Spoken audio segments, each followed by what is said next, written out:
This is why you need to stay updated on weather alerts. New York City is grappling with coastal flooding, particularly in Howard Beach, Queens. Higher than usual tides, influenced by the full moon, have prompted the Office of Emergency Management to issue a coastal flood warning. Moderate flooding is expected in parts of Queens, the Bronx, and surrounding counties until Saturday evening.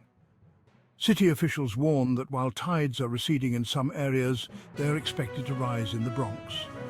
Residents are advised to stay informed and heed the coastal flooding travel advisory. The weekend forecast predicts partly sunny conditions with a slight chance of showers and temperatures in the mid to upper 70s on Saturday. Sunday marks the fall equinox with partly cloudy skies, a slight chance of showers, and highs in the low 70s. Stay updated with the latest weather forecasts and alerts.